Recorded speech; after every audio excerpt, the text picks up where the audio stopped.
भक्ती ज्ञान वैराग्याचं युतीपर्व म्हणजे तुकोबरायांची गाथा आहे. बघा, माऊलींची ज्ञानेश्वरी 12व्या शतकामध्ये अमृताची चूळ भरली आणि 9000 ओव्यांच्या रूपाने अतिशय सुंदर असा भावार्थ दीपिकेचा ग्रंथ तुमच्या माझ्या हातात माऊलींनी दिला. आज महाराष्ट्र सारस्वतांनी, महाराष्ट्र साहित्य संपदेनी माऊलींची ज्ञानेश्वरी स्वतःच्या संस्कृतीच्या गाभाऱ्यामध्ये बसवून टाकली. आज तुमच्या माझ्या घरात माऊलींची ज्ञानेश्वरी असली पाहिजे, तुकोबांची गाथा, नाथांचं भागवत, समर्थांचं दासबोध, मनोबोध, हरिपाठ सगळंच असलं पाहिजे. एका हरिपाठासाठी ज्ञानोबारायांचे 1000 वेळा पाय पकडले ना तरी ते कमी ठरतील. श्रोते हो, एवढे उपकार आहेत तुमच्या माझ्यावर, संतांचे, लोकोत्तर महापुरुषांचे. आणि मग या महापुरुषांना घडवणाऱ्या माता, त्या मातांचं किती कौतुक करावं. या भूमीनी अशा माता घडवल्या आणि त्या मातांनी असे सुपुत्र जगाला दिले. पुत्र व्हावा ऐसा गुंडा, ज्याचा तिन्ही लोकी झेंडा. त्यामुळे कुपुत्रो जायते क्वचिदपि असं शास्त्र सांगतं, पण कुमाता न भवती कदा. कुमाता कधीच असू शकत नाही. माता जगाला काय देऊ शकते? माता जगाला अण्णांच्या सारखे सुपुत्र देव प्रदान करू शकते एखादी माता, की मी काहीतरी या समाजाचं देणं लागतो. म्हणून गावातल्या घरातल्या प्रत्येक माणसाशी माझी काहीतरी प्रेमाची नाळ जोडली गेली असं प्रत्येकाला वाटावं. आज त्या निमित्ताने आपण सगळे इथे उपस्थित आहात ना. अहो, या भूमीनी संत तर आम्हाला दिले, सत्पुरुष दिले, समाज पुरुष क्रांतिकारक दिले. संतांनी इथं सद्विचारांचं सिंचन केलं, एक मार्ग आपल्या सगळ्यांना घालून दिला, आखून दिला. आम्ही काय करायचं? त्या मार्गावरनं चालायचं फक्त. आणि चालत असताना आम्ही कोण, मी कोण या प्रश्नाचं उत्तर शोधायचंय. कधी आपण स्वतःला विचारायचा प्रयत्न केला का? मी कोण? Who I am, what is the mission of my life. मी काय जन्माला आलो? माझ्या जन्माला येण्याचं कारण काय? उपादान कारण काय? निमित्त कारण काय? जगद्गुरु आचार्य म्हणाले, कोहम कथमिदम जातम को वै करतास्य विद्यते उपादानम किमस्तिह विचार सोयमी दृशः. कोहम, मी कोण? कथमिदम जातम, मला कुठं जायचंय? कधीतरी स्वतःला हे प्रश्न विचारावेत बरं का.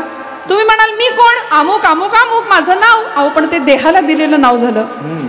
अमुक गावामध्ये मी राहतो, मी अमुक आईवडिलांच्या पोटी जन्माला आलो, अमुक अमुक अमुक हे माझं नाव. पण या पलीकडे जाऊन आपण कधी शांत बसून आपला श्वास तरी ऐकतो का? आपल्याला वेळच नाही, आपल्याला नाही वेळ. आपण आतमध्ये बसत नाही. आपण अत्यंत बहिर्मुख झालो. वृत्ती आत्मकेंद्री होण्याऐवजी बहिर्केंद्री, बहिर्मुख झालो आणि वखवक वखवक वखवक नुसती वाढली ना. मग आजूबाजूला आपण जर पाहिलं तर आमच्या पिढीसमोर आम्ही काय आदर्शांची पेरणी करतो. सगळीकडे बघायला गेलं तर अन्याय, अत्याचार, पापाचार, नकारात्मकता, नैराश्य, मराठीत बोलायचं झालं तर फ्रस्ट्रेशन, प्रचंड फ्रस्ट्रेशन आहे सध्या. 2 वर्षाचं पोरग पण टेन्शन मध्ये. त्याला मोबाईल देऊ नका, बघा ते कसं घर डोक्यावर घेतं. त्याचं त्याला टेन्शन आहे. प्रत्येकाला टेन्शन आहे, ताण आहे, वैताग आहे, वैफल्य आहे. मग या सगळ्यातून चिरंतन आनंदाची प्राप्ती आम्हाला कशी होईल? जी तुकोबरायांना झाली. काय आनंद होता महाराजांचा. अहो, भामनाथाच्या डोंगरावर जाऊन बसायचे तासन तास आणि जीवनाचं खरं गमक शोधत होते. काय करत होते? एकांतवास करत होते. ऐका, लोकांत करावा, लोकांच्यात राहावं. लोकांत केल्याशिवाय एकांतवासाची किंमत कळत नाही आणि एकांतवास केल्याशिवाय हृदयस्थ सीताकांत भेटत नाही. विठ्ठल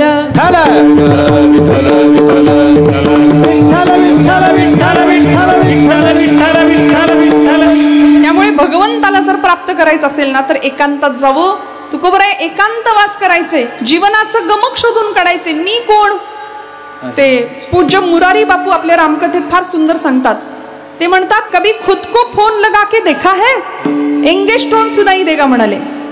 तुम्ही असा कधी प्रयोग केलाय का? बघा, आपलाच फोन घ्यायचा, आपलाच नंबर डायल करायचा, आपल्याला लावायचा फोन. असं कधी केलंय का? नसेल केलं तर करून बघा. आत्ता नको, आता राहू दे, जरा खिशात असतील तर, नाही का. नाही तर ते अवयवच झाला एक शरीराचा वेगळा, त्याच्याशिवाय आपल्याला चैनच नाही पडत. आणि लहान मुलांना आम्ही दोष देतो, ऍडिक्ट झाली, ऍडिक्ट. परवा एक जेवायला बसला नवरा पतिदेव आणि जेवायला बसले. आता आम्हाला सवय झाली सगळ्यांनाच की मोबाईल असल्याशिवाय घास काही खाली गिळतच नाही आमच्या कुणाचाच. प्रत्येकाला मोबाईल लागतो, जेवताना सुद्धा. बरं, मोबाईल बघत बघत जेवण्याच्या नादात जेवण सुरू झालं, लक्ष मोबाईल मध्ये. आणि बायकोला सांगितलं, बाई ग, तुला एवढी वर्ष झाली लग्नाला होऊन, तुला अजून आमटीत व्यवस्थित करता येत नाही, पाण्यासारखी आमटी नुसती करून ठेवली. ती म्हणली अहो नीट बघा, आमटी समजून पाणी ओतलंय भातात. फार वेळ लागलं ना हो मोबाईलनी. माणसातनं उठवणारं यंत्र झालं ते. आज जग जवळ आलं, पण माणसं माणसापासून खूप दूर गेली. आम्ही संकुचित झालो, चिन्हात बोलायला लागलो. मी चुकत नसेल तर मला सांगा, व्हॉट्सअपवर चॅटिंग करणाऱ्यांना सगळ्यांना माहिती आहे, एकच गुच्छ असतो, तो श्रद्धांजलीला, तोच वाढदिवसाला फिरतो. पूर्वीचा काळ भेटणं होतं, बोलणं होतं, एकमेकांशी संवाद होता, पत्रव्यवहार होता, भेटीगाठी होत्या, नात्यांमध्ये ओलावा होता, स्नेह होता, आत्मीयता होती. आता कुठं आहे? माणसं गेली घरामध्ये एकमेकांच्या की चहा घेणार का, हे आमचं पुण्यासारखं नव्हतं. आमच्या पुण्यात आला तर तसं असतं, जेवूनच आला असाल नाही का, चहा घेणार का असं नव्हतं नाही का. इतकं अगत्य, इतकं आतिथ्य होतं, कारण माणूस माणसातला माणूस बघत होता. आज आम्हाला माणसातला माणूस दिसेना, दगडातला पाषाणातला देव कुठून दिसणार हो, कुठून दिसणार. तुकोबारायांनी स्वतःतलं देवत्व शोधलं, ज्ञानोबारायांनी स्वतःतलं देवत्व शोधलं नव्हे, हे देवाचेच अवतार. देवते संत, देवते संत निमित्त त्या प्रतिमा.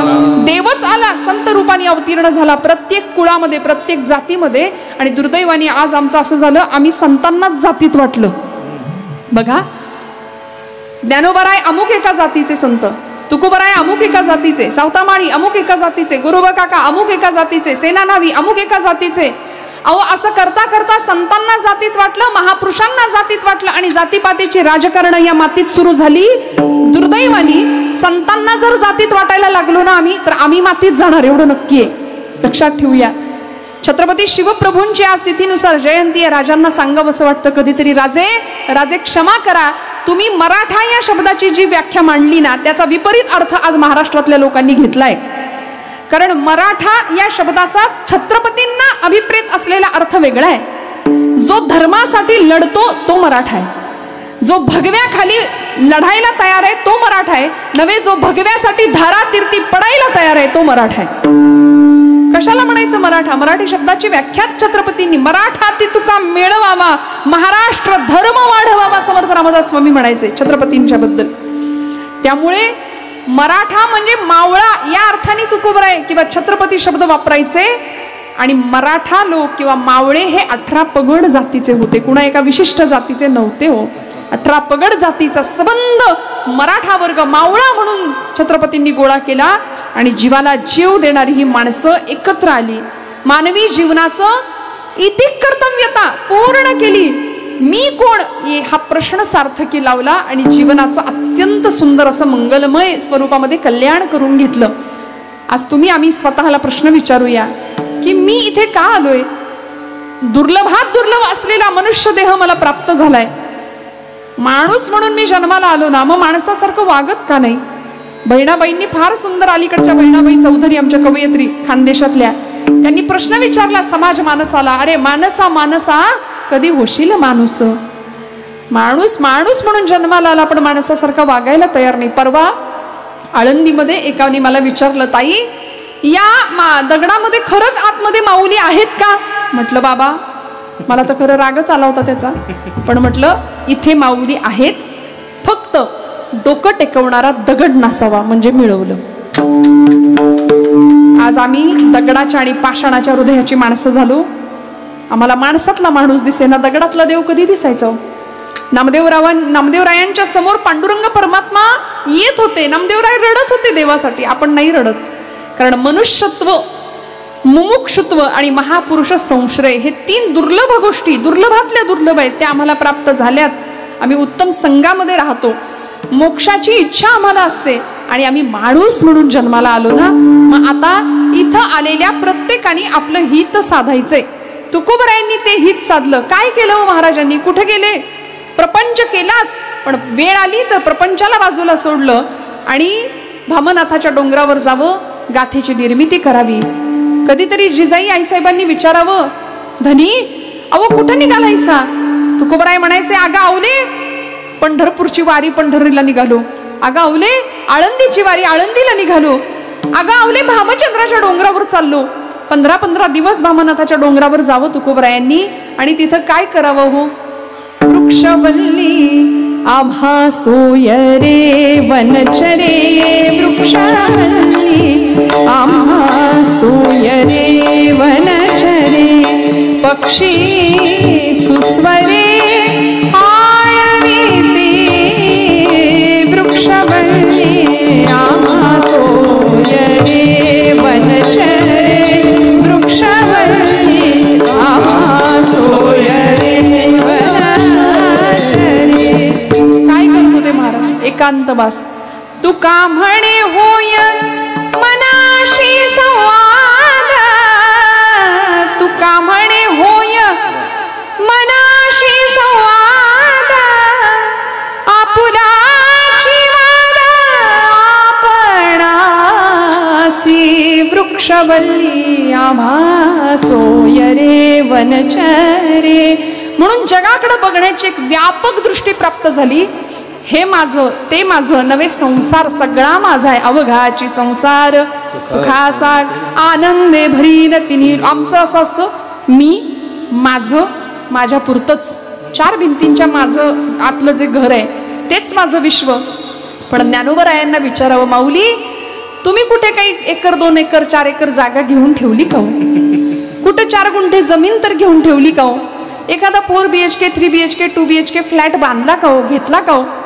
माऊली म्हणतात असं काहीच नाही. हे विश्वची माझे घर, ऐसी मती जयांची स्थिर, किंबहुना चराचर आपणची झाला. हे विश्वची माझे घर म्हणून आज तुमच्या माझ्या प्रत्येक घरात माऊली येते.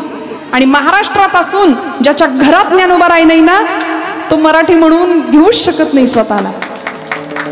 महाराष्ट्रात असून ज्ञानोबा तुकोबा हे आमचं रसायन आहे.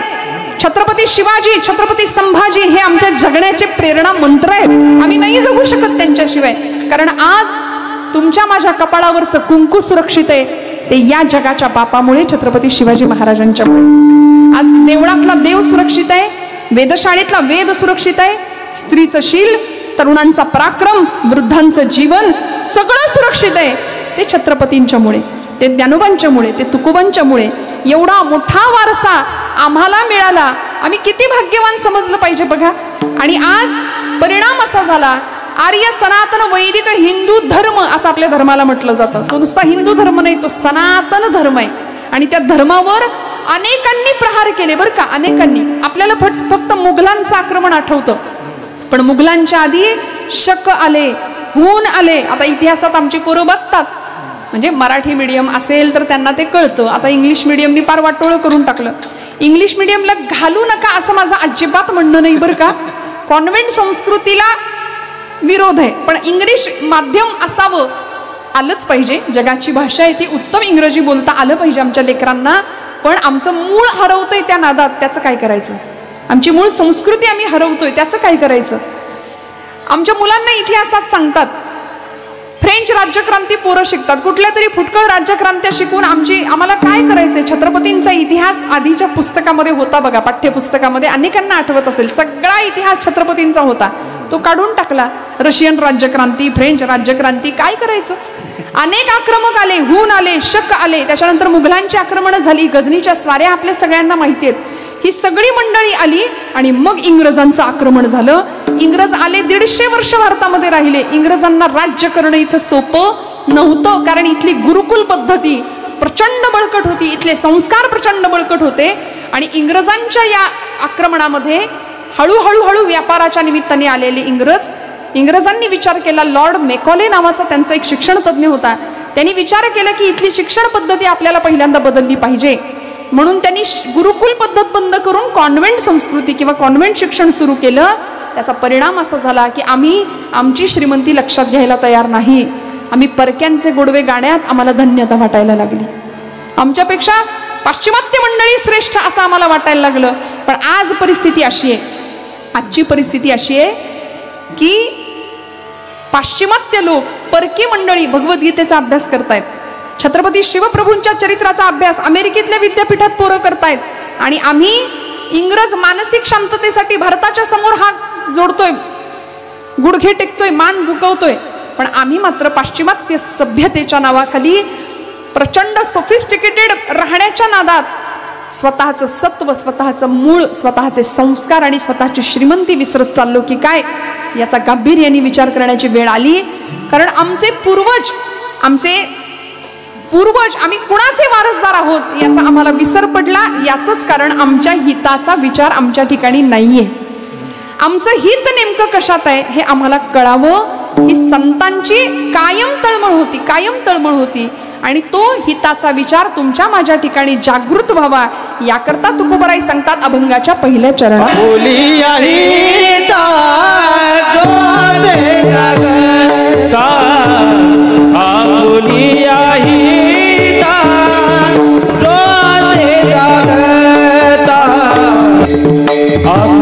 हिता जो असे जागता धन्य माता पिता तयाची.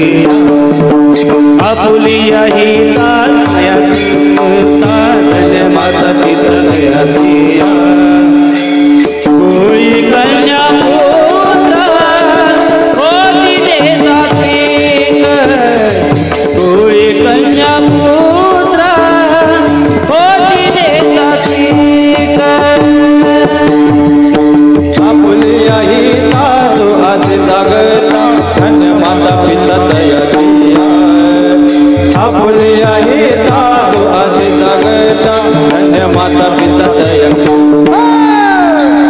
कोई कन्या पुत्र होती दे जाती, कोई कन्या पुत्र होती दे जाती.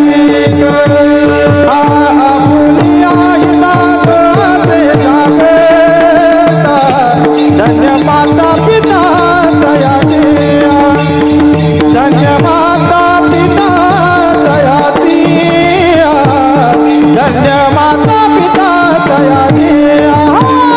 आपुलिया हिता जो असे जागता धन्य माता पिता तयाची, धन्य माता पिता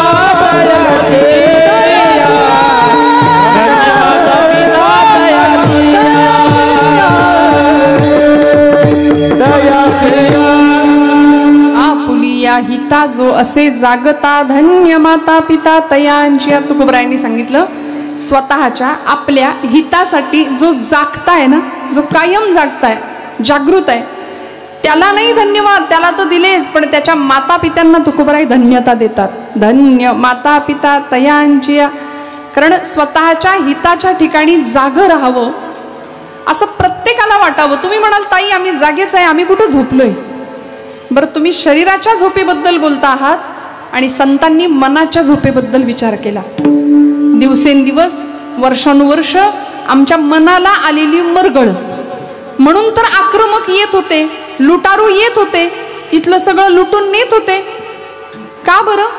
इंग्रज आले, इंग्रजांनी इथलं सगळं सोनं नीळ ताग लुटून न्यायचा प्रयत्न केला, आगबोटीच्या बोटी भरून नेल्या, जाताना आपला राष्ट्राभिमान स्वतःच्या टाचेखाली तुडवून नेला. तो सिकंदर नावाचा जगज्जेता होता म्हणे. त्या सिकंदराने काय केलं? जग जिंकलं. आणि म्हणून आपण आजपर्यंत त्याचे गोडवे गातो, जो जीता वही सिकंदर. बघा आता काय करायचं, एवढ्या वर्षांनी सुद्धा आपण जो जीता वही सिकंदरच म्हणतोय. मी हात जोडून आपल्या सगळ्यांना सांगते, आजपासून म्हणी बदलायच्या. आता जो जीता वही सिकंदर नाही हो, जो जीते वही छत्रपती शिवाजी महाराज, जो जीते वही महाराणा प्रताप, जो जीते वही पृथ्वीराज चौहान, जो जीता वही राजा विक्रमादित्य, जो जीते वही झाशी की राणी. कितीतरी उदाहरण आपल्याला घेता येतील, कितीतरी उदाहरणं घेता येतील. आम्ही आमच्या लोकांचे गौरव गावेत, परक्यांचे नाहीत. हजारो वर्षांचा इतिहास आहे या परंपरेला आणि म्हणून या परंपरेचे आम्ही पायीक आहोत. आता आमचं हित नेमकं कशात आहे याच्याकरता लागणारी जागृती ज्याच्या जवळ आहे त्याच्या माता पित्याला तुकोबराई धन्यता देतात. धन्य माता पिता तयांजिया आपुलिया हिता जो असे जागता. जागं राहणं फार गरजेचं आहे बरं का. कुठे आहे जागृती? स्वातंत्र्याला एवढी वर्ष झाली पण खरंच आजचा तरुण जागा आहे का याचा प्रश्न पडतो. शिवजयंतीचा दिवस आहे म्हणून बोलते, अशातला भाग नाही. पण आमची तरुण मंडळी कधी कधी ना, माझी भावंड मला सांगावंसं वाटतं की आपण गाड्यांवर बसता वाऱ्याशी स्पर्धा करत बेफाम वेगाने गाडी धावत न्यायची रस्त्याने. मी माझ्या तरुण भावंडांना बऱ्याचदा असं सांगते, तुम्हाला असं वाटतं का तुम्ही खूप हँडसम दिसता, तुम्ही खूप डॅशिंग दिसता, तुम्ही खूप स्मार्ट दिसता? तसं नाही, तुम्ही मूर्ख दिसता अशा वेळी. कारण प्रचंड मेहनतीने जीवाचं रान हाडाची काढं करून तुम्हाला लहानाचं मोठं करावं लागतं आई बापाला. 9 महिने 9 दिवस पोटामध्ये रक्ताचं सिंचन करावं, मरणांतिक यातना सहन करून आईने जन्माला घालावं, आणि एका सेकंदाच्या चुकीमुळे तुम्ही होत्याचं नव्हतं होऊन आपल्याच आई वडिलांच्या समोर ज्यावेळी येता, यासारखं दुर्दैव माता पित्याचं असू शकत नाही, असू शकत नाही. मला माफ करा, आपल्याला राग येऊ देऊ नका, मला याच्यापेक्षा फार गोड बोलता येत नाही. त्यामुळे आमचं ठरलेलं असतं, फार विनोदाच्या नादी नाही लागायचं, कारण आयुष्याचा विनोद झालाय, त्याचं काय करता. बरं, राग येईल असं बोलायचं नाही आणि बोलल्याशिवाय राहायचं नाही. विठ्ठल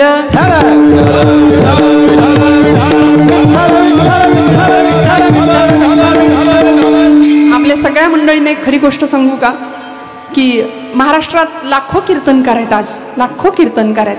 आपण कीर्तनकारांवर प्रेम करता, कीर्तनावर प्रेम करता, पण खरं सांगू, कीर्तनकार येतील आणि जातील, पण ही जी गादी आहे ना, त्या गादीवर प्रेम करा.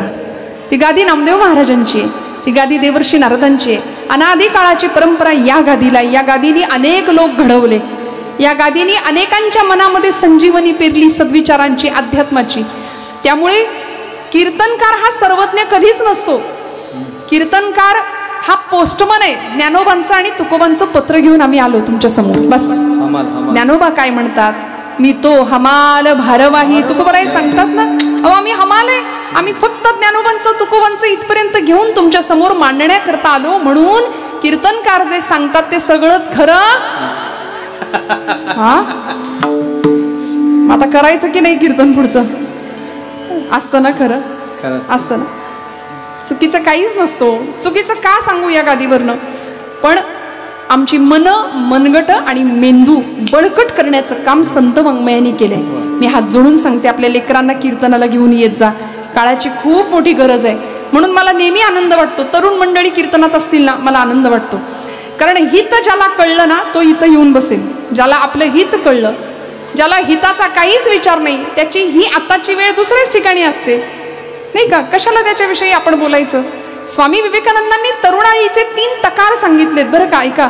तेजस्विता, तपस्विता आणि तत्परता, हे 3 गुण ज्याच्याकडे आहेत त्याला म्हणायचं तरुण. तेजस्वी, तपस्विता आणि तत्परता, हे 3 गुण ज्याच्याकडे आहेत त्याला म्हणायचं तरुण. आज दुर्दैवानं आमची परिस्थिती अशी आहे, संध्याकाळ झाली की आमचा तरुण धरून आणावा लागतोय.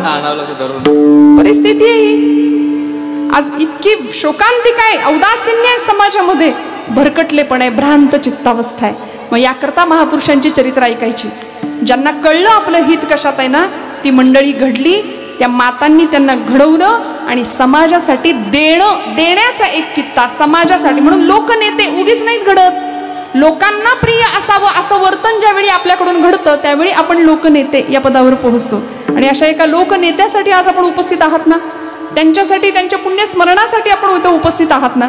काय दिलं पाहिजे? ज्याला आपलं हित कळालं त्याला समाजाला मी काहीतरी देणं लागतो, ही अत्यंत सुंदर अशी जाणीव निर्माण होते. भगतसिंग, राजगुरू, सुखदेव, अनंत कान्हेरे ही सगळी मंडळी ऐन वयाच्या अगदी 20, 22, 23व्या वर्षी फासावर गेलेली आहेत. आता छावा चित्रपट सगळ्यांनी बघितलाय असं मी गृहीत धरते. बघितलाय का अर्जुनवाडा? आपण जागे आहेत का? आधी मला सांगा, तुम्ही दिसेना मला, मी काय करू? तुम्ही जागे आहेत ना? हात वर करा बरं सगळे. हा, एक हात वर करताय, टाळीसाठी हात वर करा बरं दोन्ही. चला, दोन्ही हात वरती.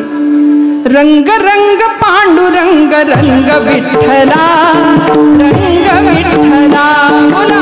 रंग रंग पांडुरंग रंग विठ्ठला, रंग विठ्ठला, रंग रंग पांडुरंग रंग विठ्ठला, रंग विठ्ठला, रंग विठ्ठला,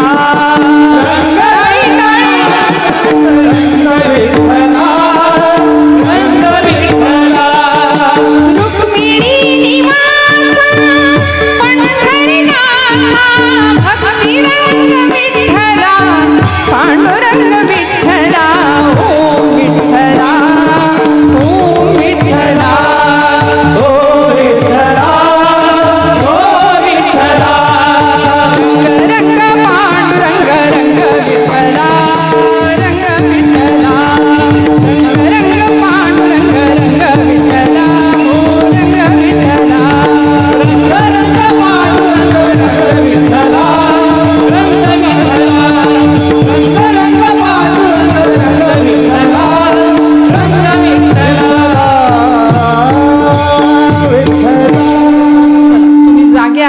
तरुणी एक स्वतःची आपली खात्री करून घेतली. महिला वर्ग तुम्ही जागे आहात ना? हां, सगळ्यांनी म्हणायचं माझ्या मागे. आपल्या सगळ्यांना ओव्या पाठ असतात का नाही? अहो आपलं हित याच्यातच आहे बरं का, दुसऱ्या कशात नाही. परवा माझ्या पुण्यातल्या एका मैत्रिणीने मला विचारलं बरं का, अगं जातं कसं असतं गं, आणि त्या जात्यावर कसं बसायचं असतं? म्हणलं बाई जात्यावर नसतं बसायचं, जात्याच्या शेजारी बसायचं, पाय पसरायचा, खुंट्याला हात लावायचा, मस्त गोड गळ्यात ओवी गायची. ती म्हणली मला ओवी येते पण जातच नाही. म्हटलं मिक्सरवर म्हण. जात ओवी म्हणायला जातच कशाला पाहिजे, मिक्सरवर म्हणता येते की. आणि ते जातं तरी तानपुऱ्यासारखं कुठं वाजत होतं, त्याचा घरघर आवाज होता. त्यामुळं गोड गळ्याच्या आमच्या अर्जुनवाड्याच्या माता भगिनी, आता ऐका तुम्ही. सुंदर माझं जात ग फिरते बहुत. मागे आवाज येऊ द्या. तुम्ही नाराज आहे का माझ्यावर? नाही ना? मागच्या मंडळी, मागच्या महिलावर मी म्हटलं नाही, सगळीकडे आपला आवाज आहे की नाही सध्या. सुंदर माझं जात ग फिरते बहुत. बोला.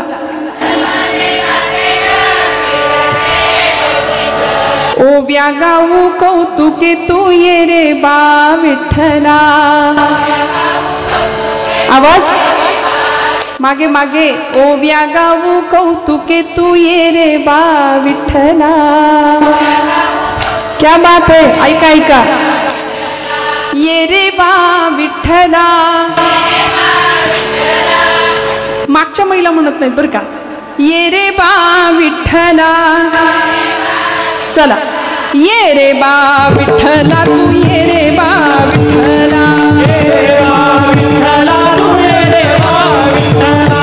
ये रे बा विठ्ठला तू ये रे बा विठ्ठला. ये रे बा विठ्ठला तू ये रे बा विठ्ठला. सासू आणि सासरा वीर तो तिसरा.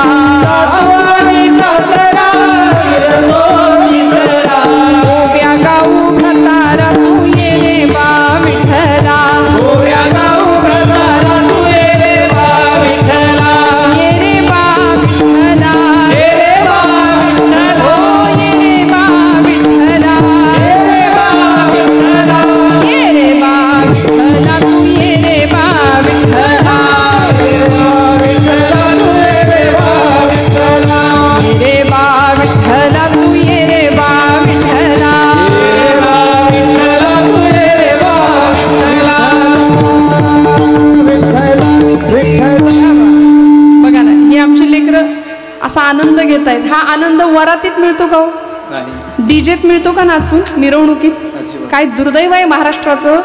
गणपती बाप्पाची मिरवणूक विसर्जनाची म्हणजे आणताना तो शांततेत येतो आणि जाताना त्याला नाचत व्यसनांच्या आहारी गेलेली तरुणाई डीजेच्या माध्यमातून त्याला निरोप देते. आणि विघ्नहार्त्या असलेल्या गणपतीवर केवढं मोठं विघ्न त्याला ऐकायला लागतं, बाई वाड्यावर या. त्याच्यावर केवढं मोठं विघ्न आहे. भक्तीचं किती मोठं विडंबन आपण करतोय, आपण कल्पना करा. म्हणून हात जोडून सांगते आपल्या लेकरांना, आपल्या तरुण भावंडांना, कीर्तनासारखं माध्यम नाहीये श्रोते हो आतमध्ये डोकावण्याचं. कीर्तन काय देतो आम्हाला? आपलं हित साधून देतं. आपुली या हिता जो असे जागता, धन्य माता पिता तयांचे. इथं आल्यानंतर काय होतं माहितीये? आपल्या हिताचा विचार आपल्या ठिकाणी जागृत होतोच, पण ही जागा अशी आहे, हा मंडप असा आहे कीर्तनाचा, की इथे आल्यानंतर आपोआप पाय चौरंग होतात, डोळे समया होतात, हात बिल्वपत्र होतात, हृदय गाभारा बनतो आणि गाभाऱ्यामध्ये भगवंतच प्रतिष्ठित होतं. मग म्हणावं नाही लागत, देह देवाचे मंदिर आता आत्मा परमेश्वर. देह देवाचे मंदिर. कसं आहे भगवंत हृदयात? जशी उसात हो साखर तसा देहात हो ईश्वर. जस दुधामध्ये लोणी तसा देही चक्रपाणी. देह देवाचे मंदिर. देह देवाचे मंदिर. देह देवाचे मंदिर. ऐक रे, भगवंत हृदयात साकार होतो. मंथुनी नवनीता तैसे घे अनंता. माऊली हेच सांगतात, वाया व्यर्थ कथा सांडी मार्ग. हरिमुखे म्हणा पुण्याची गणना कोण करी. महिला वर्ग, आपण मला सांगा, आता हे गोकुळ दुधाचा प्रांत आहे हा सगळा, हे की नाही? दुधात लोणी असतं का? हा, अहो बोला की, दुधात लोणी असतं का? जसं दुधामध्ये हो लोणी. दुधात लोणी आहे असतं पण दिसत नाही. मग ते दिसण्याकरता प्रोसेस आहे, त्याला प्रक्रिया आहे. विरजण लावण्यापासून ते ताक जितकं चांगलं घुसळलं जाईल तेवढं लोणी वरती येईल. मंथुनी नवनीता तैसे घे, तेवढं चांगलं लोणी वरती येईल. तसं या हृदयामध्ये सुद्धा भगवंत आहेच, नाही असं नाही. फक्त तो जर दिसायचा असेल तर काय करावं लागेल, तर तिथं सुद्धा घुसळावं लागेल जरा. तुम्ही म्हणाल म्हणजे काय करायचं? अहो घुसळणं म्हणजे नाम घेणं आहे, घुसळणं म्हणजे नामस्मरण. दिवसभर बघा, आपलाच आपण विचार करा, आपलं आपण आत्मपरीक्षण करा. या जिभेनी मी नको तितके पाप दिवसभर करतो, जे बोलायला नको तेही बोलतो, आणि अत्यंत वाणीचं पाप अत्यंत महाभयानक आहे. अपशब्द आम्ही मुखातनं उच्चारतो आणि ते वाणीला लागलेलं पाप असतं. वाणीचं पाप धुवून काढण्याचं काम नाम करतं. विठ्ठल.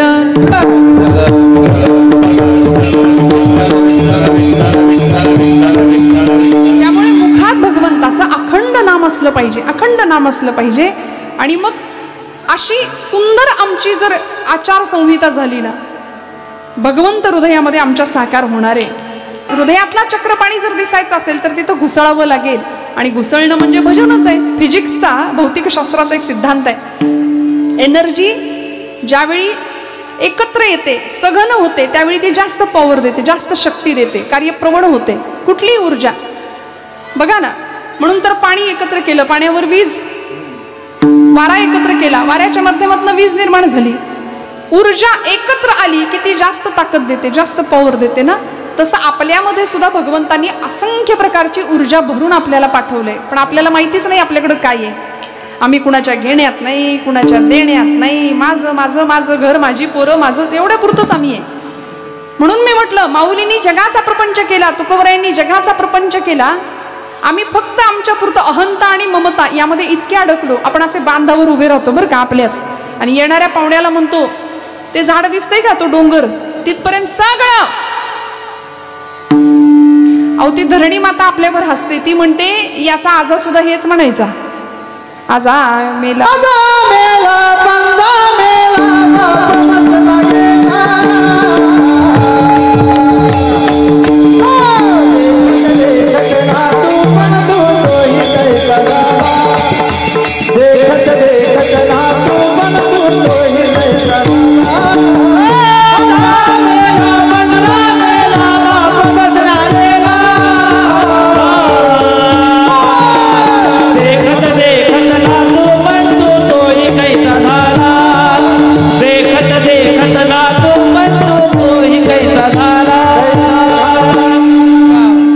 आजा मेला पणजा मेला. हे संतांचं प्रमाण आहे, आमच्या मनाचं नाही. बाप मसणा गेला आणि देखत देखत ना तू पण तोही तैसा झाला. अशी पिढी ठेवायची का हो आमच्याकडे? खरं सांगू का, पुढच्या पिढीकडे काय द्यायचं जे अण्णांनी देऊन ठेवलंय पुढच्या पिढीकडे? या व्यक्तिमत्वासाठी आपण इथे आलात ना, त्यांनी दिलं ना. काय दिलं? जगासाठी काहीतरी आम्ही देणं लागतो, जगासाठी आम्हाला काहीतरी द्यायचंय. कोर्ट कचेरीपर्यंत जाण्याआधीच काय जे असेल ते गावातलं घरीच सुटलं पाहिजे, घरीच प्रश्न सुटले पाहिजेत. ही कळवळ, ही तळमळ ज्या घरामध्ये दिली आणि लोकांचं हित व्हावं या कल्याणाने ज्यांनी आपला जीवन प्रवास केला ती ही मंडळी आहेत. त्यामुळे आमच्या पुण्यात एक गाडी पाहिली बरं का मी. आता इथलं कशाला सांगू, पुण्यातलं सांगते. आमच्या माऊली म्हणलेच आहेत ना, पुण्याची गणना कोण करी. अहो तुम्ही जागे आहे ना? पुण्याची नाही, पुण्याची नाही, पुण्याची गणना कोण करी. हरिमुखे म्हणा, ज्याच्या मुखामध्ये हरिनाम आहे त्याच्या पुण्याची गणना काय करावी असं माऊली म्हणतात. त्यामुळे पुण्यामध्ये परवा मी एक सिग्नलला एक मोठी गाडी पाहिली. आता कुठली गाडी होती ते नाही सांगत, पण त्या गाडीच्या मागे असं लिहिलं होतं, भाऊंशी वाकडं स्मशानात लाकडं. म्हणलं बाई गो, आता हे भाऊ गाडी घेऊन जाणार की काय वरती? कशाचा आम्ही हव्यास करतो? आम्ही माझं माझं म्हणता म्हणता अरे काहीच नाही नेता येत, लाख कमाओ हीरा चांदी सोना मोती, लेकिन कफन को कभी जेब नाही होती म्हणाले. असते का? खिसा असतो, बस्ता बांधला जातो ना आपल्याकडे लग्न ठरायच्या आधी. आपल्याकडे आहे ना पद्धत? बरं, सगळे जातात त्या दुकानात, ज्यांना काही कळत नाही त्यांनाही न्यायला लागतं. मानपान असतो आणि तो दुकानदार मोठा बस्ता बांधून देतो आपल्याला, रंगीबिरंगी भरजरी कपडे ते एका मोठ्या गाठ्यात बांधून देतो आणि भरपूर लाखो रुपयांची खरेदी पांढऱ्या वस्त्रात बांधून घरी येते. काय परंपरा आहे आमची दिव्य. आयुष्यभर किती रंगीत कपडे घाला म्हणले, शेवटी या वस्त्रात जायचंय. पांघरशी जरी असला कपडा, येशी उघडा जाशी उघडा. काही आणले येताना? कपड्यासाठी करीशी नाटक, 3 प्रवेशांचे एक धागा सुखाचा, 100 दाणे दुःखाचे. जर तारी हे वस्त्र माणसा तुझी आयुष्याचे, एक धागा सुखाचा.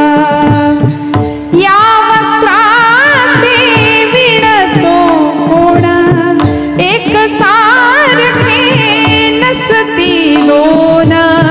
कुडान कळले त्रिखंडात या हात विण कर्याचे,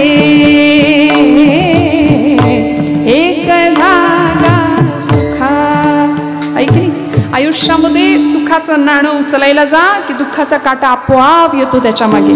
आपल्याला असं वाटतं मी सुखी, सुख सुख असं दुसरं काही नसतं. एक वाक्य सांगून जाते, प्राप्त परिस्थितीमध्ये समाधानी असणं हाच सुखाचा खरा अर्थ आहे. विठ्ठल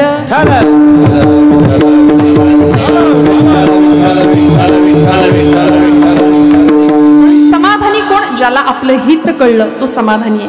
हित कशामध्ये? नेमकं हित सत्संगामध्ये, हित उत्तम उत्तम ग्रंथांच्या वाचनामध्ये आमचं हित घडू शकेल.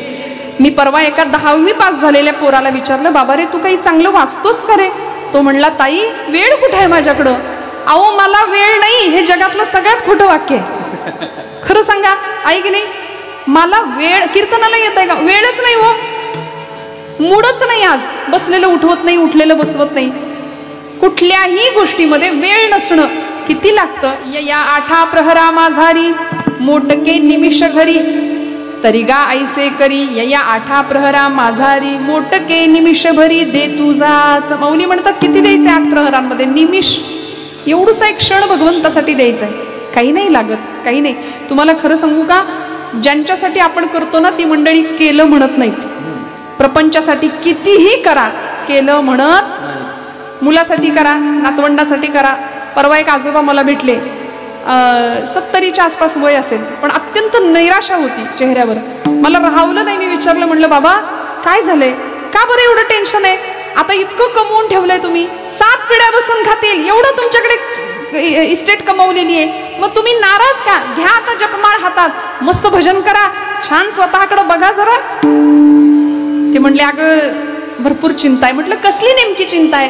7 पिढ्या बसून खातील एवढं कमावलंय. म्हटलं सगळं खरं.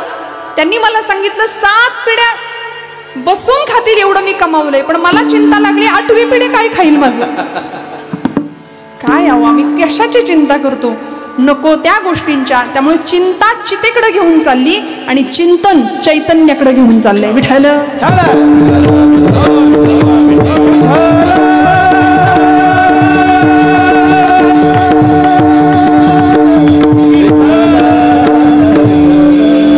आणि म्हणून असा जीवन प्रवास एकदा सुरू झाला ना की तुकोबराय म्हणतात, हे हित ज्याला कळलं त्याच्या माता पित्यांना धन्यवाद द्यावेत. म्हणून ज्ञानोबा, निवृत्तीनाथ, सोपान आणि मुक्ताबाई या 4 भावंडांकडे ज्यावेळी आम्ही पाहतो ना त्यावेळी विठ्ठलपंत आणि आई रुक्मिणीकडे आमचं लक्ष जातं.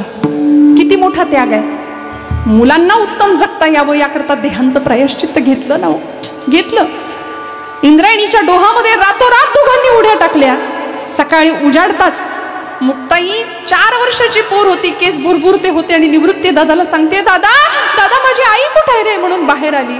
निवृत्ती दादा सांगतायत, मुक्ता मुक्ता आई देवाघरी गेली ग. दादा, अरे ती तर रोज जाते, आत्ता येईल एवढ्यात. निवृत्तीनाथांनी इतका वेळ साठवलेला हंबरडा फोडला आणि सांगतात, मुक्ते आई न येण्याकरता गेलीये. आई बाबा कधीच नाही येणार, कधीच नाही येणार. 4 वर्षाच्या इवल्याशा ब्रह्मचितकलेने निवृत्तीनाथांना विचारावं, दादा आई कधीच नाही येणार, मग तुम्हाला आई कुठली, तुम्हाला आई कुठली. निवृत्तीनाथ रडायला लागले, कवटाळलं आपल्या बहिणीला आणि सांगितलं, मुक्ता आजपासून तू माझी आई. मुक्ताई म्हणाले. मुक्ता नाही, मुक्ते नाही, तू मुक्ताई. ब्रह्मचितकला आदिशक्तीचा अवतार असलेल्या मुक्ताई आई साहेब. निवृत्तीनाथ, विठ्ठलपंत आणि आई रुक्मिणी यांच्या शुद्ध पवित्र कुसव्याने या 4 भावंडांना जन्म दिला. ही 4 भावंड. तुकोबरायांचं चरित्र पाहिलं की आम्हाला बोल्लोबांकडे पाहावं लागतं, आई कनकाईकडे पाहावं लागतं. छत्रपती शिवप्रभू म्हटलं की आम्हाला या महाराष्ट्राची राजमाता सकल सौभाग्य संपन्न वज्रचुडे मंडित आऊसाहेब जिजाऊ मातोश्रींची आठवण होते. किती कठोर झाल्या असतील मातोश्री. तू वाटेल ते कर, वाटेल तसा वाग, अजिबात नाही हा, नो कॉम्प्रोमाइज. आपलं कसं असतं, आमच्या बाळाचा काही त्रास नाही, उठ म्हणलं की उठतो, बस म्हणलं की बसतो. अगदी वडिलांच्या वळणावर गेलाय. कळतंय ना.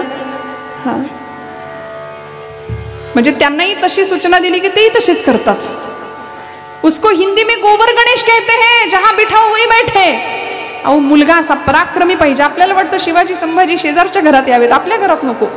पण असं नाही. माता पित्यांना किती मोठे कष्ट आहेत. माऊली सांगतात, येथ वडील जे जे करीती तया नाम धर्म ठेविती, तेची येरा अनुष्ठिती सामान्य सकल. घरातल्या मोठ्या माणसांवर खूप मोठी जबाबदारी आहे. वडीलच जर रोज पानपट्टीवर जात असतील तर मुलांनी दुसरं काय करायचं, काय करायचं सांगा ना मला. हा, म्हणून ही जी जागा आहे ना, कीर्तनाची, प्रवचनाची, सत्संगाची, अध्यात्माची, जीवनाची श्रीमंती. आणि चांगलं वाचावं. परवा मुलाला मी विचारलं, काही वाचतोस का चांगलं. तो म्हणला, ताई माझं फेसबुकवर अकाउंट आहे, मी ट्विटर वापरतो, मी इंस्टाग्राम वापरतो, मी चॅटिंग करतो, मला वेळच नाही मिळत. आणि त्याच्यावर इतकं काय काय असतं की ते वाचण्यात मला पुस्तकं वाचायला वेळ नाही. म्हटलं, तू ग्रंथ वाचत नाही. हात जोडून सांगते, एखादं फर्निचर घरात कमी घ्या, पण 50-100 रुपयाची पुस्तकं घरात घ्या. हो, पुस्तकं घ्या. छावा चित्रपट आज आला म्हणून आम्हाला छत्रपतींचं, संभाजीराजांचं चरित्र घराघरामध्ये पोचल्याचा थोडासा भाव आहे. पण खरं सांगू, प्रत्येक लेकरांनी शिवशंभू वाचावेत. प्रत्येक लेकरांनी छत्रपती संभाजीराजांचं, शिवाजी महाराजांचं चरित्र अंगीकारावं. या देशामध्ये रामाचा, कृष्णाचा आदर्श आमच्या भवितव्यानी घ्यावा.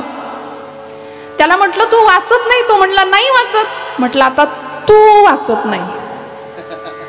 नाही कळलं तुम्हाला. अहो, मराठी भाषा आहे, वाचाल तर वाचाल. जे चांगलं वाचतील ते दीर्घकाळ जगतील म्हणाले. वाचन संस्कृती संपली. साने गुरुजी आता पुस्तकात राहिले, पण आता ते पुस्तक सुद्धा बघायला मिळेना. श्यामची आई. घराघरातल्या प्रत्येक लेकरांनी घ्यावं हातामध्ये श्यामची आई. का? आमचं हित आम्हाला नको का कळायला. जो श्याम अंघोळ झाल्यानंतर, स्नान झाल्यानंतर आईला सांगतो, आई तुझा पदर खाली पसर, माझ्या पायाला माती लागेल, मी पदरावर पाय ठेवून घरात जाईन. आई सांगते, श्याम अरे पायाला माती लागू नये, पायाला घाण लागू नये म्हणून जेवढा जपतोस तेवढा आयुष्यामध्ये मनाला घाण लागू नये म्हणून जप. हो, ही आईची देण असते. ही मातृशक्ती या भारताची. परवा 8 मार्च महिला दिन झाला. आज आम्ही स्त्री शक्ती, स्त्री मुक्तीचा उद्गार करतोय. स्त्री शक्ती, स्त्री मुक्ती म्हणजे काही पुरुषांबरोबरची लढाई नाही. आईनं आईचं कर्तव्य चोख बजवावं. पत्नी धर्म उत्तम पालन करावा. या देशाची मातृशक्ती, या देशाची स्त्री शक्ती, आणि खरं सांगू, या देशातल्या प्रत्येक घरातली गृहिणी ताकद आहे या महाराष्ट्राची, या संस्कृतीची. आमची मुलं थोडी मोठी होतात. कुणी विचारलं, वडील काय करतात. वडील बँकेत आहेत, वडील डॉक्टर आहेत, वडील शिक्षक आहेत, वडील इंजिनियर. आई काय? आई घरीच असते. घरीच आई घरीच असते म्हणतात. अहो, पण ती घरी असली तरी तुमच्यासाठी रांधते, तुमच्यासाठी वाढते, सगळं करते. रांधावाडा, उष्ट्याकाडा, एक अख्खा प्रपंच मागं सोडून तुमच्याकरता येते ना. मग आता आपल्या आईला अडाणी कधीच म्हणायचं नाही. माझ्या तरुण भावंडांना मी नेहमी सांगते, तुमची आई 4 पुस्तकं कमी शिकली असेल, पण जगातलं सगळ्यात मोठं अनुभवांचं विद्यापीठ जर कुणाकडे असेल ना, तर ते तिच्याकडे असतं. जगातली सगळ्यात सुंदर स्त्री कोण, असा जर प्रश्न कोणी विचारला तर छातीवर हात ठेवून सांगा, माझी आई. माझ्या आई इतकं जगात सुंदर काहीच असू शकत नाही. कारण भारतीय संस्कृतीने आत्म्याच्या सौंदर्याला प्राधान्य दिलंय. त्यामुळे तुकोबराय सांगतात की ज्या घरामध्ये अशी संतती जन्माला येते त्याचा भगवंताला हर्ष वाटतो. अभंगाचं 2रं चरण. कन्या पुत्र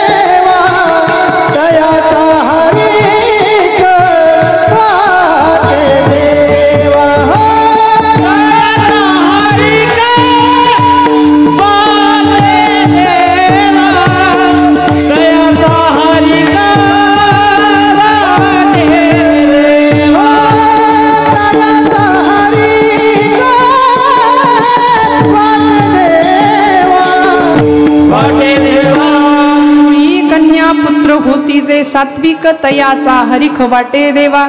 ज्या कुळामध्ये सात्विक संतती जन्माला येते त्याचा त्या कुळाचा आनंद भगवंताला होतो. तयाचा हरिख वाटे देवा. कशी सात्विक संतती जन्माला यावी की जी देवाच्या धर्माच्या आणि देशाच्या कामी आली पाहिजे बरं का. देव देश आणि धर्म यासाठी आमचं जीवन तन मन धनाने जिजावं ही अपेक्षा आहे पूर्वसुरींची. कारण आम्ही वारसदारच अशांचे आहोत. शाळेमध्ये आम्हाला काय शिकवलं जातं आमच्या लेकरांना? माणसाची उत्क्रांती कशापासून झाली? आहे का जागे? शाळकरी पोरं सांगा ना जरा. शाळेमध्ये आपण शिकलोय माणूस कशापासून घडला म्हणजे डार्विनचा एक उत्क्रांतीवादाचा सिद्धांत सांगितला जातो. माणसाची निर्मिती माकडापासून झाली म्हणे. ते माकड होतं, त्याचं शेपूट गळून पडलं आणि हळूहळू त्याचा माणूस झाला. अहो मला प्रश्न पडतो, माकडापासून जर माणूस तयार झाला असेल तर आता जी माकडं आहेत त्यांचं काय करायचं? पुढे होणार आहे असं आहे वाटतं तुम्हाला? यात काही तथ्य असेल म्हणून म्हटलं हे इंग्रजांचं तत्वज्ञान आहे. हा अत्यंत चुकीच्या गोष्टी आमच्यावर पेरल्या गेल्या, लादल्या गेल्या. श्रीमद भागवत महापुराण नावाचा आमचा ग्रंथ आहे. त्या ग्रंथामध्ये महर्षी व्यासांनी मनुष्याचा जन्म खरा कसा झाला, एकोहम बहुश्याम या न्यायाने असलेला भगवंत अनेक झाला, सृष्टीची निर्मिती झाली मायेचा आधार घेऊन आणि या जगातलं पहिलं जोडपं ब्रह्मदेवांनी निर्माण केलं. त्याचं नाव होतं मनु आणि शतरूपा. मनु आमचा पहिला पूर्वज. मनुपासून निर्माण झालेले सगळे मानव मनुचे म्हणून आम्ही मानव. हा दानवासारखं कधी कधी वागतो किंवा माकडासारखं वागतो कधी कधी, हा विषय वेगळा आहे. पण मनुपासून आम्ही निर्माण झालो म्हणून मानव. आणि त्या मानवाच्या उत्क्रांतीमध्ये आमची वंश परंपरा इथे व्यासांनी भागवतामध्ये सांगितले दोन वंश आहेत. एक चंद्रवंश आहे आणि एक जागेत ना सगळे सूर्यवंश आहे. चंद्रवंशामध्ये गोपाल कृष्णांचा जन्म झालाय आणि सूर्यवंशामध्ये मर्यादा पुरुषोत्तम प्रभू रामचंद्र जन्माला आले. रघुकुलरीत सदा चली आई प्राण जाय पर वचन न जाय. इकडे चंद्रवंशामध्ये भगवान श्री गोपाल कृष्ण.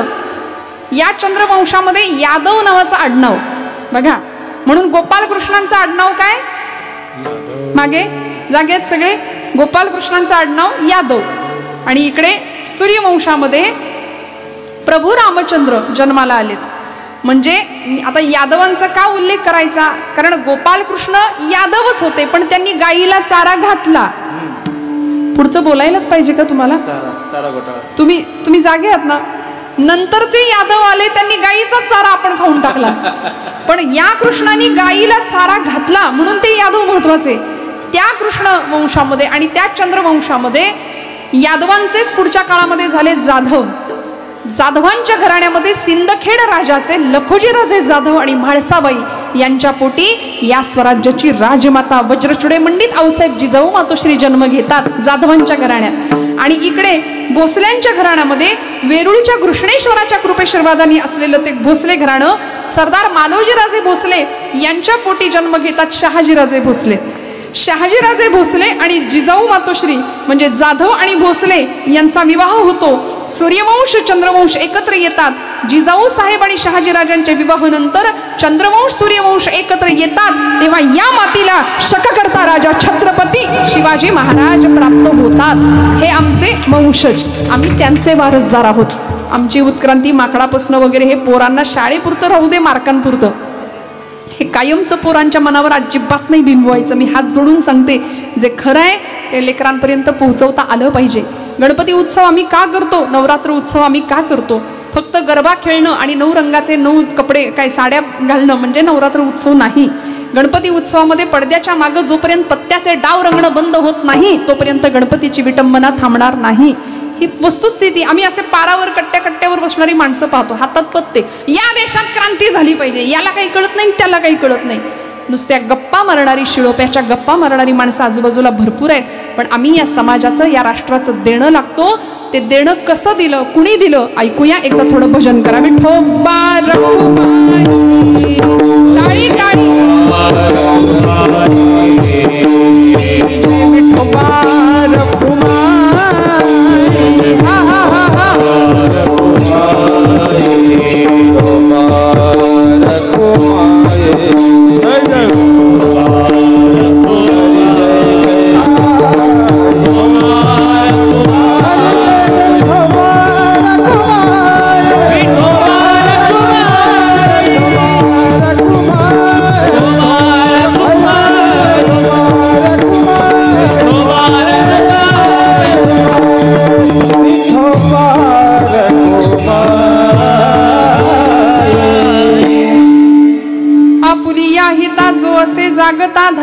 माता पिता तयांचिया, कुळी कन्या पुत्र होती जे सात्विक, तयाचा हरिख वाटे देवा.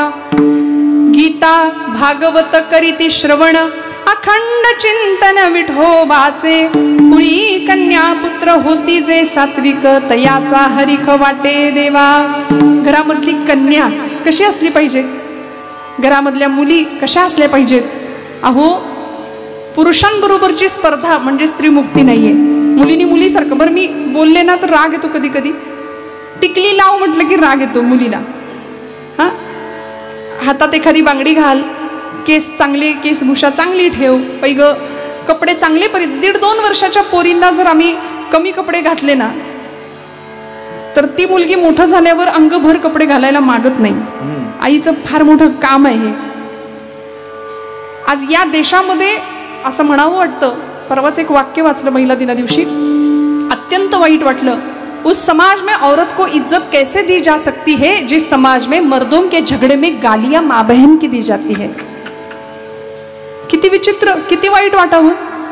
आज स्त्री मुक्ती, स्त्री स्वातंत्र्याचा उद्गार आपण करतो. घराघरामधली स्त्री शक्ती, स्त्री मुक्ती किंवा ती जगदंबेचं प्रतीक आहे, ती लक्ष्मी आहे, ती गृहलक्ष्मी आहे, ती सौभाग्य लक्ष्मी आहे, ती संस्कार लक्ष्मी आहे. घरामध्ये असलेली पत्नी असू दे, बहीण असू दे, माता असू दे. बरं, आपण सगळ्यांनी आणि मुलींच्यासाठी सुद्धा, मुलींनी आपलं आचरण असं ठेवावं की आपल्या आई वडिलांची मान कायम ताट राहिली पाहिजे. कायम. वडिलांचं नाक असतात मुली, श्रोते हो. बापाचं आणि मुलीचं नातं सांगू, समर्पणाचं नातं आहे, तिथं देणं घेणं नाही. हा, पोरगा आणि बाप म्हटलं की थोडंफार देणं घेणं येतं, पण मुलगी म्हटलं की मुलगी काळजाचा तुकडा असते बापाच्या.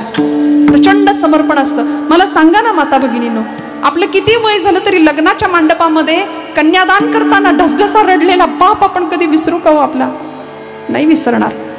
बाप निघून गेल्यानंतर सुद्धा पहिल्यांदा मुलीला फोन जातो ज्या कळवळ्याने की लेक आल्याशिवाय नाही पुढचा क्रियाकर्म आटपता येणार. प्रचंड मोठं नातं आहे. त्यामुळं या प्रत्येक घरातल्या, प्रत्येक कुटुंबातल्या लेकीचं काम आहे की माझ्या बापाची, माझ्या पित्याची मान कायम ताट ठेवली पाहिजे मी माझ्या आचरणाने. आणि मग अशा पद्धतीनं जर आमचं जीवन पुढे गेलं ना तर अशा कुळात जन्माला येणाऱ्या कन्या, कुळी कन्या पुत्र होती जे सात्विक, तयांचा हरिक वाटे देवा. उत्तम चांगल्या ग्रंथाचं वाचन करावं. गीता भागवत करीती श्रवण, अखंड चिंतन विठोबाचे. या देशामध्ये लोकोत्तर पुरुषांना घडवणाऱ्या माता होत्या. काय घडला हो हा इतिहास? 5 वर्षाचं लेकरू होतं छत्रपती शिवाजीराजे. जिजाऊ मातोश्री आल्या होत्या पुण्याच्या भूमीमध्ये घेऊन.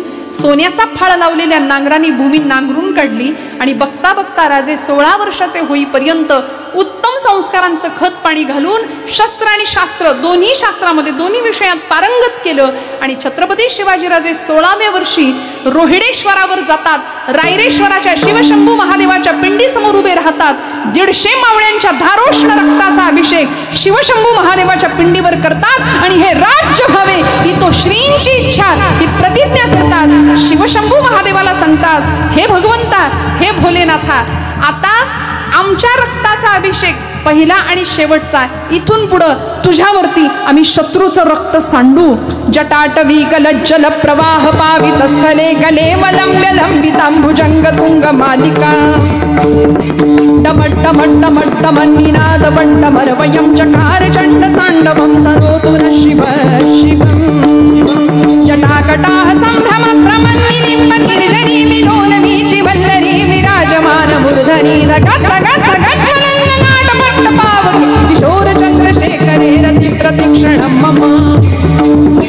धराधरेन्द्र नंदिनी विलास बंधु बंधुरस्फुरत् दिगंत संदवी प्रमोदमान मानसे कृपाकटाक्ष धोरणे निरुद्ध दुर्धरापन क्वचित् दिगंबरे मनो विनोद मेरु वस्तुनि. हर हर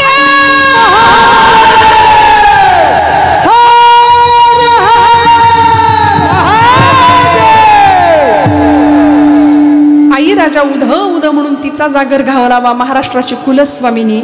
आणि काय, कसा पुत्र असावा, कसं आपलं हित कळावं, याच स्वराज्याच्या चढत्या वडत्या आकार ज्यावेळी स्वराज्याला येत होता ना, त्यावेळी संध्याकाळची वेळ, रायगडावर जिजाऊ मातोश्री बसल्यात, छत्रपती शिवप्रभू आहेत आणि स्वराज्याचा एक खंदा मावळा जिजाऊ आईसाहेबांच्या समोर, छत्रपती शिवप्रभूंच्या समोर आले. मुजरा घातला. मासाहेब मुजरा घ्या.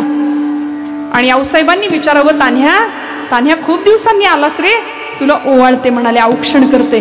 म्हणून औक्षणाची तयारी केली आणि ओवाळण्याकरता जिजा मातोश्री पुढे आल्या.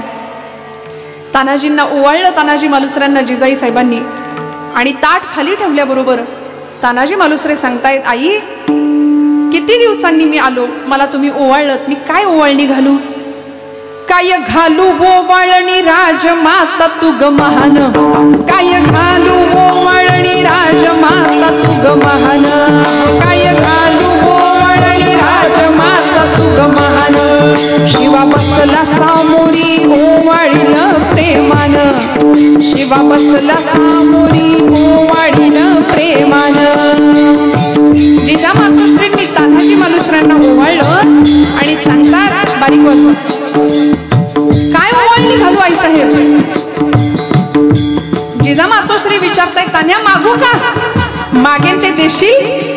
छत्रपती शिवप्रभू म्हणतायत, अहो त्याच्या हातामध्ये अक्षता घेऊन आलाय तो, पोराच्या लग्नाचा अवतान द्यायला आलाय तान्हाजी. आणि पोराच्या लग्नाचं निमंत्रण द्यायला आलेला असताना आऊसाहेब त्याला मोहिमेवर पाठवू नका बरं का, 2 दिवसांनी लग्न आहे त्याच्या मुलाचं. जिजा मातोश्री म्हणतायत, राजा सगळं खरं, लग्न होईल, पण कोंढाणा स्वराज्यात आला पाहिजे. आज कोंढाणा मला खुणावतोय.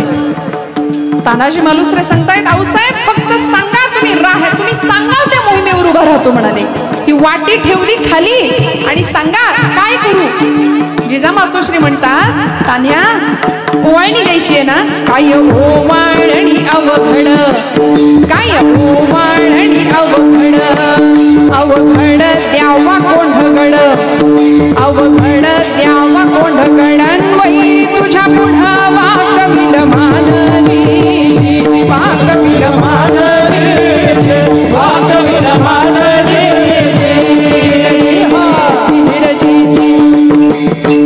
जिजा मातोश्रींना छत्रपती शिवराजे सांगतायत, मातोश्री मासाहेब अहो त्याच्या पोराचं लग्न आहे, 2 दिवसांनी त्याला मोहिमेवर पाठवू नका. तानाजी मालुसऱ्यांनी वाटी पायाशी ठेवली आणि सांगितलं, मासाहेब राज अहो सगळं या पायाशी वाहिलेलं असताना कशापायी चिंता करतायसा? अहो एक सिंहाचा छावा आपल्याकडे आहे, एक मर्द मावळा आपल्याकडे आहे, काळजी करू नका. आता माझ्या रायबाचं लगीन नंतर होणार, पण आधी लगीन, आता लगीन नवीन कोंढाण्याचा.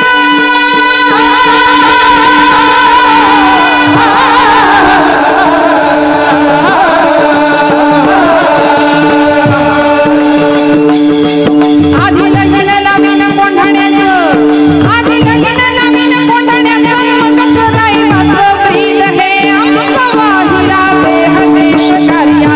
देव धर्माची जाळ शिवराया हात एक शिवराया हात एक